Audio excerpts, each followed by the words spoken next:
Thanks for tuning in to this episode of the Resilient Advisor Show. This is part of the Live at Lunch series, and joining me today is Penny Phillips of Thrivos.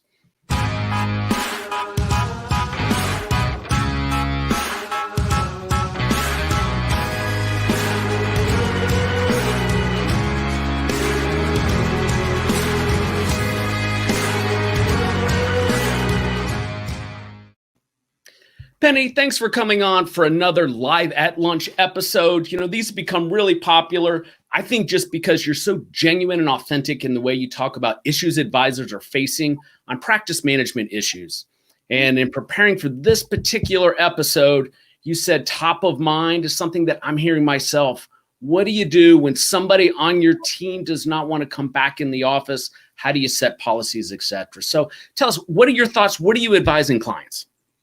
Yeah, this is another one of my hot topics. The last couple of weeks, this has been, I would say, top 5 in terms of advisor challenges. I think, Jay, many of the advisors we work with were itching and waiting to get back into the office. Some of them were even going into the office secretly during the pandemic. And I think they expected that their team would meet them with the same excitement when, offices finally opens back up. And they've suddenly hit this roadblock. So I've been talking to 2 teams. One set of teams where the advisor has mandated that the team come back into the office because the rules and regulations in the state have dictated we're allowed to do so. And team has come back, but some people are having serious anxiety with that and are not happy and are asking if they could work from home.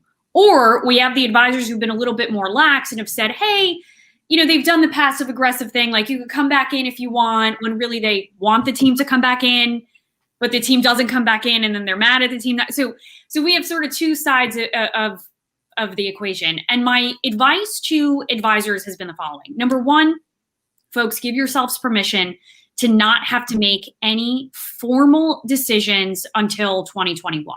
Previous to this, I was saying until the 4th quarter, but you know what? Real time, we're adapting. We're in the 4th quarter and we realize that the world is not back to normal. So give yourself permission to not make anything permanent and relay that to the team. The second thing is any decisions about a change in structure of the team or organization need to be taken seriously, and they need to be benchmarked against the value proposition and the mission statement and vision of the business. And so what I ask advisors to do is have the first thing you should do, by the way, after this Live at Lunch, is have a session with your team where you discuss what you've learned as a result of the last 8 months and what you feel you want to keep exactly the same and what you feel you want to change. As the advisor and leader, you should go into this meeting with a complete open mind about what team members are going to share with you and why they're going to share it. And so decisions like deciding to take all of your review meetings virtual, decisions like having your rainmakers work in the office and home and all your operational support be in the office at all time. All of those decisions need to be made based on a consensus of the entire team. They need to be based off of the evidence and thoughts and feelings that the team has. And at the end of the day, advisor and team all need to ask themselves, if we make this change, does it still enable us to deliver on our core value proposition? And does it enable us to still deliver on our mission and build the vision of the business that we have? In other words, take these decisions very seriously and only make them after communicating more with your team about why and how you're making them. So Penny, what about the constructs of making the decision if you're in a wirehouse versus an independent? Have you found that there's a little more leeway on the guidelines you're given from an organization versus you being the person in charge making decisions? And what guidance do you have in that construct? Yeah, and to be honest with you, Jay, we mostly work with the independent firms because they have the ability to really make a lot of the practice management decisions on their own. I think it's sometimes easier when there's somebody else, saying, hey, here are the rules for the organization. The advisors, candidly, who have to make the decisions for themselves, for their office, are having more of a difficult time. But the thing I'd say to any advisor is look, if your team members are still feeling, and really listen for what the anxiety really is. We've just learned over the past 8 months that you can work from home effectively, efficiently, and successfully. And so this old sort of thinking that, well, the team member wants to work from home because they want to do laundry and they don't really want to work hard. You can't use that argument anymore, because the reality is you could do all those things and still be really great at your job. So leave that out the window and listen for what the actual anxiety is. We do a lot of great listening when it comes to talking to our clients about their anxieties, not a lot when it comes to a team member. Do they have a high risk or at risk person that they live with? Are they worried because their kid is not situated well with school and they're feeling anxiety about now having to come back and forth to work? So listen intently and be okay with making decisions perhaps differently than the way you would have made them a year ago.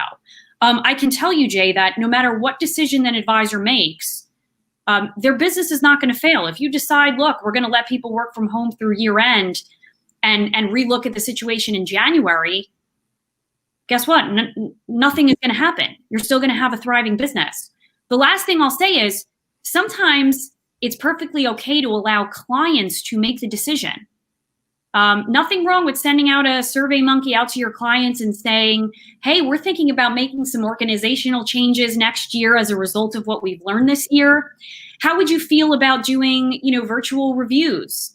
How would you feel about having, all of your meetings with our client service associate, via Zoom? Let clients dictate, and it takes some of the onus off the advisors, the decision that you make for the team. Penny, one thing I've learned over the last 6 to 8 months is the construction of a lot of teams has not been put together correctly. And the pandemic really just brought all that up to the surface. And if a team is constructed properly, the right people are in the right seat on the bus, it doesn't matter where you are. You can run the business effectively. For the teams that are figuring out that we don't have the right people in the right seats, and we would be able to let people work from home if they were doing the right roles and had the right accountability metrics in place, what do you recommend they do as first steps to start getting on that path?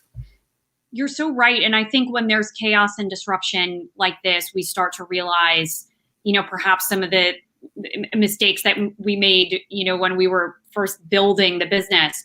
The most powerful thing anybody could do, not just, after a pandemic or during a pandemic, but at any time, is establish and make sure the team is clear on their objectives and key results, not their tasks. Advisors are obsessed with job descriptions and task lists and assigning tasks to people. If each person understands what they are personally trying to achieve that impacts the business's P&L and bottom line, and they know what the results are that indicate they're achieving those objectives, then a person can work from anywhere at any time and will never has to be micromanaged by a leader or manager. So take the time through the end of the quarter, my recommendation, to establish the objectives and the key results for each person on the team, allowing them really to step into their most powerful role. The other thing I'd say is there are some advisors who are maybe listening who are saying, you know what, it's my business and I don't want to run a virtual business. I want to work in a business where everybody is in the office together.